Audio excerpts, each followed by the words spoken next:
Hey guys, so this video is going back to my roots a little bit. I feel like I used to do a lot more true crime content, and there's a few reasons why I kind of stopped doing it. First of all, it's instant demonetization. This video I know is probably going to get demonetized. I feel like just even saying the word demonetized in a video, YouTube flags it. They're like, oh, she thinks it's gonna get demonetized? Well, there must be a reason for that, so let's just demonetize it. And then yeah, you guys have been really patient with my sponsorships lately, so I really appreciate that. So who cares if this video is demonetized, right? Secondly, I just feel like, what is my hair? Oh my god. I have not put conditioner in it for like a week because I was in the desert. Another reason that I stopped doing the true crime content is because I just felt like nothing was original about it anymore, and I didn't just need to sit here and regurgitate all the same information that you've heard a million times about the famous serial killers. So I have been brainstorming different ways that I could still do true crime content but make it original. Today we're going to be doing a little bit more of a commentary video about something that really I hate. So someone had asked me to do a video on my pet peeves. Well, today we're covering a big one. If you're interested, I will link all of my true crime videos that I've ever done in the past. If you want to watch something similar from me, I will link everything down below in the description box. So firstly, I just want to say there, I have nothing against true crime and being interested in true crime, fascinated by it, even obsessed with it. That's fine. You know, liking the movies that come out. We have a Ted Bundy movie coming out on May 3rd from Netflix, which let me know if you want my thoughts on that. I'm thinking about doing it on my horror channel though. And then we of course have the documentaries, podcasts, books. Like there's so much true crime content and like entertainment out there, and I don't think that there's anything wrong with being fascinated by it and being interested in it. So I'm just throwing that out there. I love it.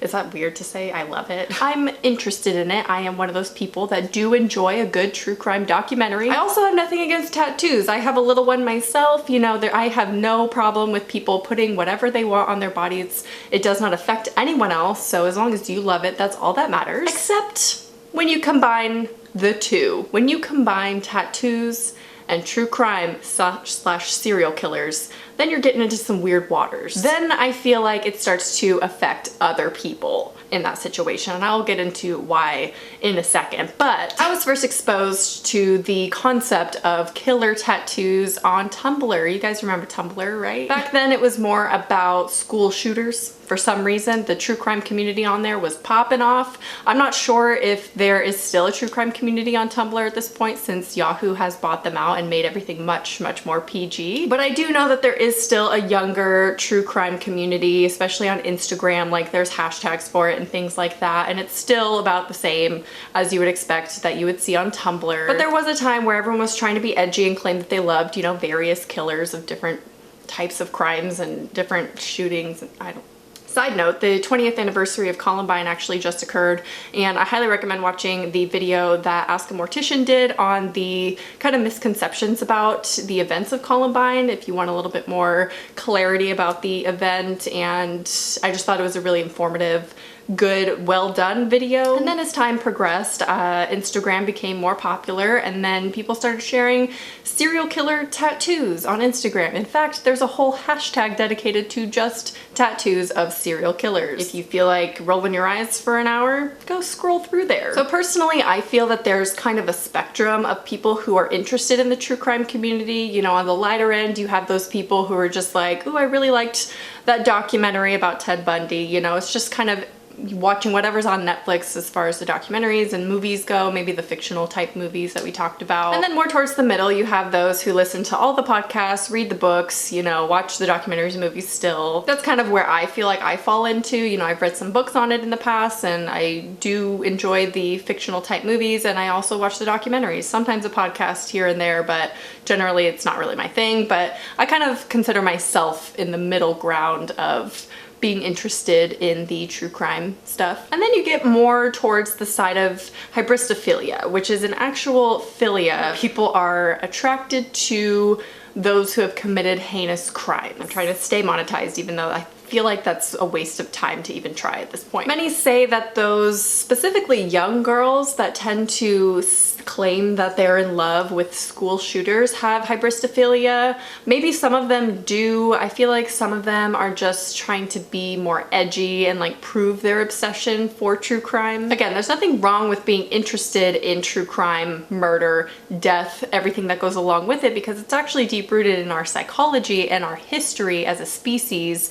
for us to be interested in humans murdering other humans. I mean, throughout history, it's been portrayed in art and poetry, and some seek out those darker themes on the internet, some seek it out in reality, but there's no denying that it doesn't captivate us as a species. So I'm not saying that there's anything to really be ashamed of when we are enjoying the entertainment aspect of true crime and being interested in these horrific crimes. I mean, there's a reason why there's a whole museum of death where you can go look at all these photos and graphic images and read the stories about these horrific crimes. Humans love it. And that's just a fact. But there does need to be some kind of self-regulation when it comes to this obsession. I mean, where is the line and when do we cross it? My personal line is if I were to meet a family member of a victim of one of these killers, let's say, would I be able to have a conversation with this person about my interest in their crimes, the killer's crimes, that is. For example, I would never wear serial killer merch because I would never want to run into a family member, which granted, the odds are really not likely, but I still think there needs to be a level of respect for those surviving of the victims of these horrific people that committed these crimes. There still needs to be a sensitivity there about the victims who lost their lives. You know, they did not deserve to die. And I think rocking someone's face on your shirt that killed people is not sensitive or treating the situation properly, in my opinion. So I would not have serial killer merch or shooter merch or anything like that. I would not have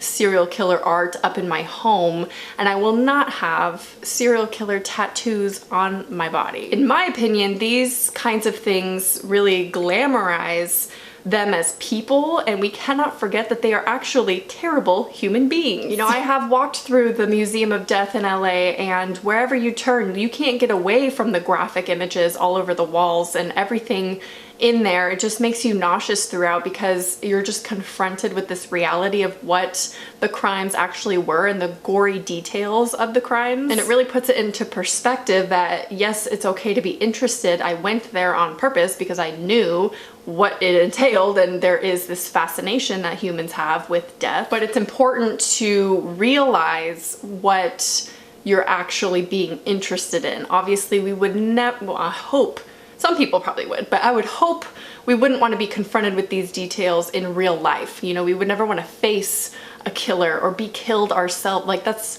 asinine. And I think the most damaging aspect of us kind of admiring or romanticizing, glamorizing, whatever you want to call it, the biggest issue with that is that it creates an incentive for others to commit similar crimes. And I think that is the biggest issue I have with putting a serial killer on your body, like it's his face or whatever. You know, we act like they're these kind of celebrities that are like, ooh, when in reality, they are terrible people. And of course, we have to address the mental illness aspect of their issues, but once they've crossed that line of committing that crime, I feel like there's not much to do in that situation and they need to be put in prison for life. I feel like Ask a Mortician described it well in her video, in her Columbine video, where she said that the more we give recognition to these people, the more encouraging it is for others to follow in their footsteps, ultimately. I mean, just look at the rise of school shootings since Columbine has happened, and a lot of those people have credited Columbine as inspiration for their crimes. The more we put their faces on our TVs, on our walls, and even our skin, the more we romanticize the idea of being a killer. They get fame, notoriety, girlfriends, even fiancés from prison because everyone loves a bad boy, right? Until he murders you. I never will understand the romanticizing of serial killers. I've done a whole video on it, so I'm not gonna get too into it right now. Today we're strictly talking about tattoos and stuff, but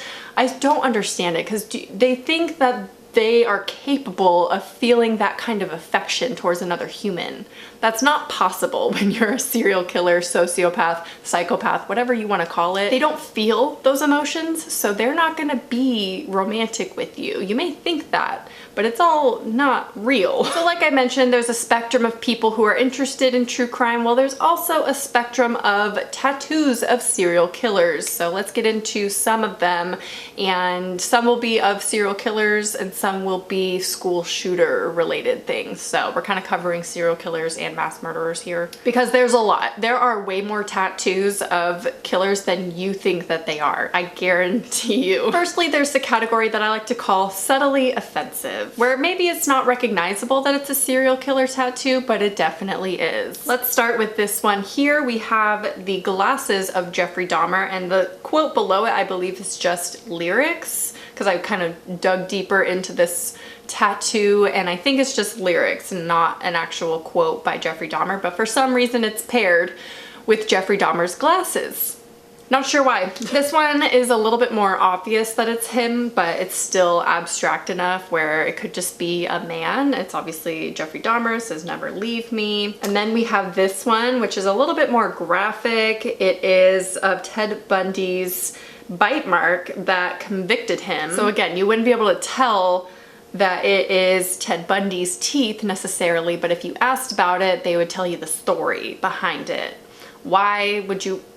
Why? I'm gonna ask that a lot actually, why? But actually I have my own theories, which I'll share at the end. We have a quote tattoo with some blood spatter and it says, "We all go a little mad sometimes," which apparently is a Jeffrey Dahmer quote because they had posted it like Jeffrey Dahmer quote in the hashtag. Is this on their lower back or their chest? I think it might be their chest. This is a Jeffrey Dahmer quote. This is "Fantasies like arrows shooting through my mind from out of the blue." I love how the tattoo artist spelled Jeffrey Dahmer. I like that they address the fact that this is not for everyone. It says, "I'm sure this will irk some people, but beauty is in the eye of the beholder." I don't think the victims' families are gonna find this beautiful in any way. I don't think it has anything to do with beauty is in the eye of the beholder. I feel like you've crossed a line when you put something from a serial killer, because that tells me that you admire them and their work. You know, I understand the awkwardness of saying like, who's your favorite serial killer? Because that's like a weird question to ask, right? And these just take it to another level of liking a serial killer. You can be fascinated by one specifically and be like, you know, I find their crimes to be weirdly morbid and I'm just kind of like drawn to the details of this story. But to say that you have a favorite or to get specific killers tattooed on you, that just does not make any sense to me. And then you have this tattoo, which is actually from Columbine. This is Natural Selection and Wrath. I believe these were what was on the shirts of the school shooters of Columbine. So again, the words themselves don't mean anything, but because they're connected with Columbine, it's a Columbine tattoo. This one, he just has the signatures of Eric Harris and Dylan Klebold written on his hand. Why? What is so admirable about these people? Like I just want to know. I just want to talk. I just want to ask these people who have these tattoos, what makes it so fascinating and so admirable to you to put them on your body? So those are some examples of what I call subtly offensive tattoos. They're not recognizable right away that they're serial killer tattoos, but if asked, they are definitely serial killer tattoos. Next, you have another category which are a little bit more recognizable, but they're still stylized and more artistic. So you can still tell that they're meant to be serial killers or some kind of killers in some way, but they're artistic, they're stylized. So let's look at some of those. We have this one of Ted Bundy. In the back you can see Charles Manson's back there represented. So this one is like not a direct portrait necessarily, like a realism portrait, but it's still Ted Bundy. I saw a lot of H.H. Holmes tattoos actually, which is interesting. I understand he was more fascinating. There's even a whole American Horror Story season based around H.H. Holmes. There is even a stylized artistic tattoo done of Jim Jones. Yep. This one might look like a normal old creepy clown, but it is of course John Wayne Gacy. And then these are a little bit more obvious. This is one of the most famous tattoos, I think, on Tumblr, and I feel like everyone wanted it at some point on Tumblr within the true crime community. They just went ham over this tattoo, and that is of course the Columbine tattoo. There's a lot of them, believe it or not. There's also this one, which is so sad. Like it shows the two shooters dead on the ground that says "best day ever." Like how would you show that to a family member of the victims, or even Dylan's mom, who is very active in talking about her son? Like So then you get into the straight up realism portraits of serial killers. Just their faces, just a picture on the body. So I've seen so many Jeffrey Dahmer. I swear he is the most tattooed serial killer that I saw. And it's so wild to me. Like, oh my gosh, I understand, because he is one that I am mostly fascinated in as well, because of the details of the crimes are so horrifying. We're not leaving out the ladies though. No, we got Aileen Wuornos, guys. She's also tattooed a lot. Again, this is a famous photo of her, very realistic portrait. It's no mistaking, that is Aileen. We also have more obscure, I guess, killers, not as known as like Jeffrey Dahmer, Charles Manson, those kinds. You know, we have Albert Fish here, which again, straight up portrait of him. Just, of course, this wouldn't be a serial killer tattoo video without a little Charles Manson. I mean, he is also one of the most tattooed, and his, I definitely see more of a stylized thing done with him most of the time. And if you thought it couldn't get worse than a realistic tattoo of a serial killer, there are whole ass sleeves and back pieces of many, many, many killers. In case one wasn't enough. No, never enough. It's one thing, I can't even justify one killer on your body. Like, that doesn't even make sense to me either.